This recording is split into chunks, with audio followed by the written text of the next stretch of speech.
Ladies and gentlemen, welcome to my first Hitless tutorial for Elden Ring. On this channel, you'll find a lot of Elden Ring content within the upcoming month. I will try to squeeze in these tutorials while I play the game myself every day for 17,000 hours. This is obviously, we'll start at the very beginning with the tutorial boss. To know it, the tutorial boss, I figured there are two ways to do that consistently. The first way would be the harder way.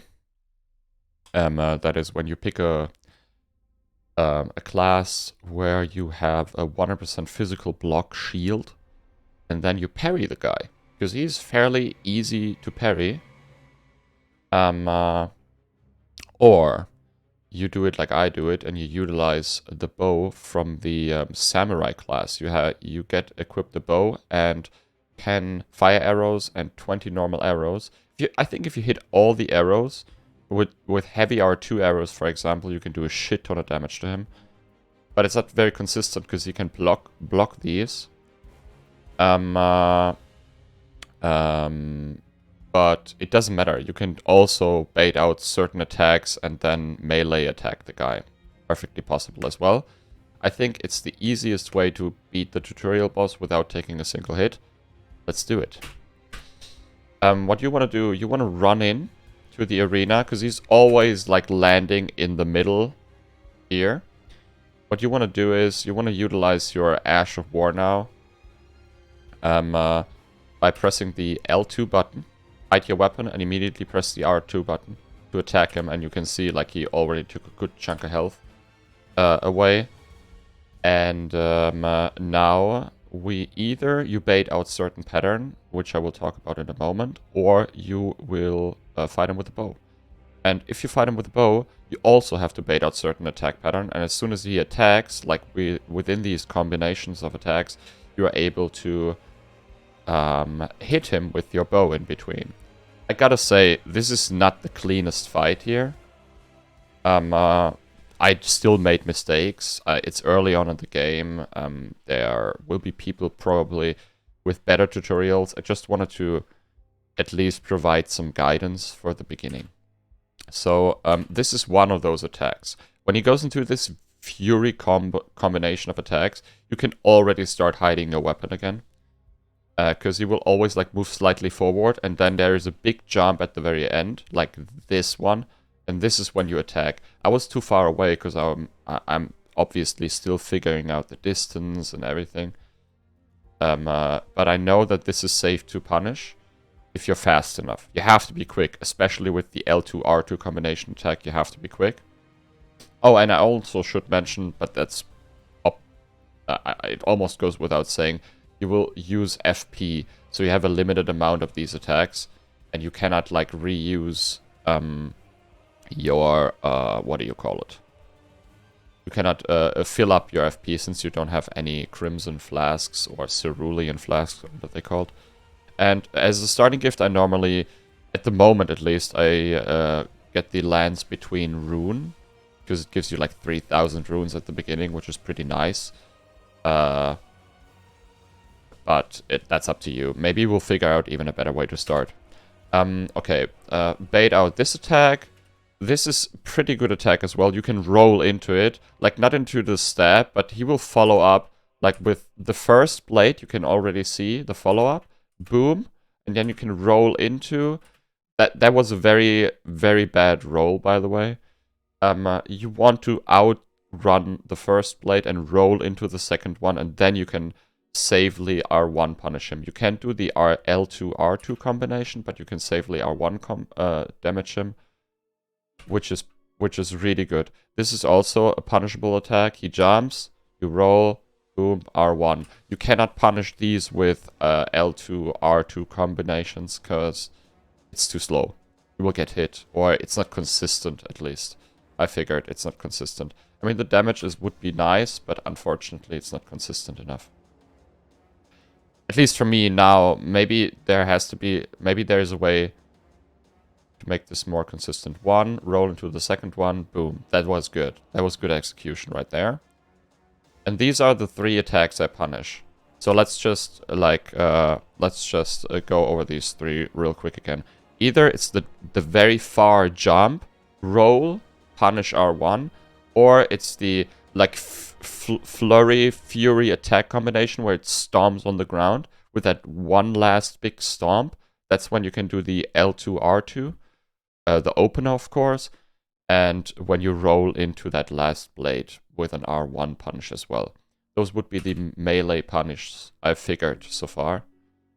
And now we technically can start with the easy part. As you can see, boom, boom. That was too far away again. I'm still not good at this fight, but we're getting there. Boom, roll into it, boom, and that's it. Very good. At some point, I think I'm actually using the bow, hopefully. Boom, boom. 1, 2, R1. And there we get another combination attack. Boom, boom, boom. And there we got this one. And now make your distance again. As you can see, I'm still a bit shaky in this one. I wanted it so bad. It took me like 5-6 tries to get him the first time. Because I had to figure out like how to deal with him and when to punish him and when not to. And that is not as easy. I think he's one of the harder tutorial bosses for sure. When do I start using the bow? Yeah, and that's another one of those. Boom, bam, perfect. And you always, oh yeah, that's also very important. You always have to immediately make your distance. When you get hit by the scream, that's also a hit, of course. I'm not quite sure. I think it damages you as well. Yeah, I'm pretty sure it damages you as well. But even if it would only be a stagger, that would mean you obviously have to reset. Now I'm starting to use the bow. That is perfect. So we have a setup of almost half health. I think I like miss him 7,000 times. As you can see, I'm just like trying to make my distance and bait out an attack. And as soon as he does something, or he goes in this stance where he stands up, that's also very good. You can just like shoot him. And now he buffs himself. You can shoot him as well. His moveset is almost the same when he buffs his weapons. He can stand up and do this flurry attack, which is super dangerous, and it goes way further than I thought it would. But if you are able to have like a decent amount of distance, you shouldn't be hit by it. And as you can see, we'll just chip him down now, slowly. Bait out an attack like this one, and then you should just shoot him while he does that attack.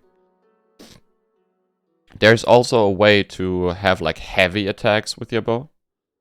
Where you do like almost twice the amount of damage, like you go above the 100 damage per shot. Which is even better, of course. What you have to look out for is these stab attacks. Like the moment he like stabs in front of him, that is when it gets dangerous. But as you can see, like we have 17 normal arrows left, and these normal arrows do like as much as the, even more than the fire arrows, right? Seems like he doesn't care about fire at all. No, they do like almost the same.